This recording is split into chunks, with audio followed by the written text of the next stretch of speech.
RMS Titanic ni moja kati ya majina ambayo unapoyasikia unakumbuka simulizi maarufu zaidi duniani kuhusu teknolojia, matumaini na janga kubwa baharini lililotukia siku za mapema kabisa. Karibu, mimi ni Emmanuel.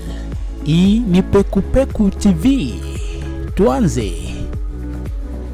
Meli ya Titanic ilijengwa na kampuni ya Alland & Wolff huko Belfast.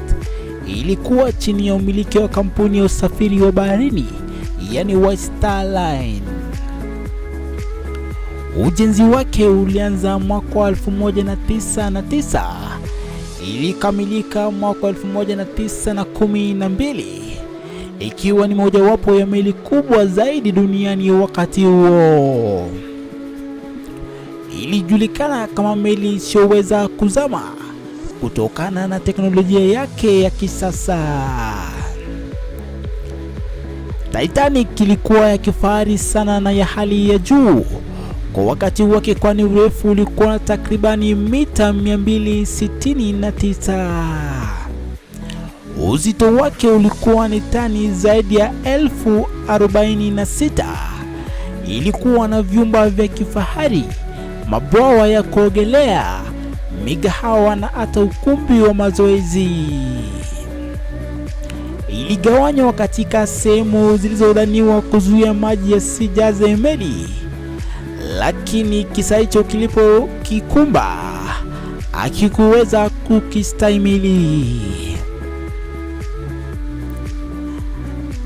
Titanic ilianza safari yake ya kwanza tarehe 10 Aprili mwaka 1912 ikiondoka Southampton na kusimama Cherbourg na Queenstown. Ilikuwa ikielekea New York City, huku ikibeba zaidi ya watu 2200 wakiwemo matajiri, wafanyakazi na wahamiaji.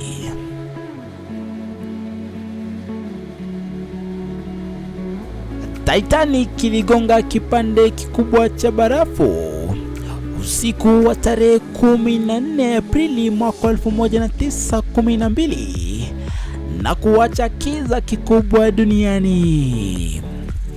Ilikuwa ni katika bahari ya Atlantiki ya kaskazini. Mgongano huo ulipasua sehemu ya chini ya meli.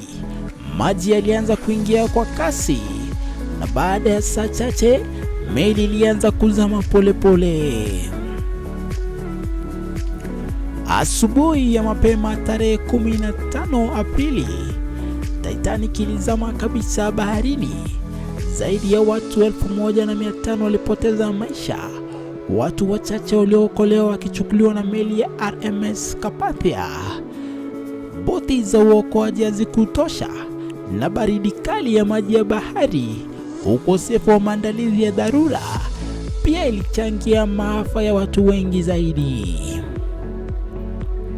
Baada ya tukio hili, sheria mpya ya usalama baharini ziliwekwa. Ilianzishwa mikataba kama International Maritime Organization.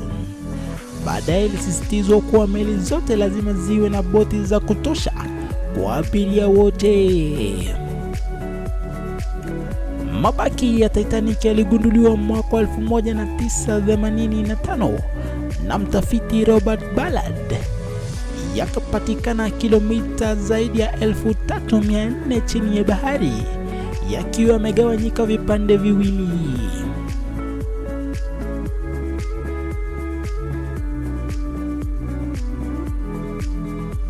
Hivi sasa ni kivutio kikubwa cha kihistoria na kisayansi kwa wanadamu tofauti nchini, na hadithi ya Titanic imekuwa maarufu sana ulimwenguni.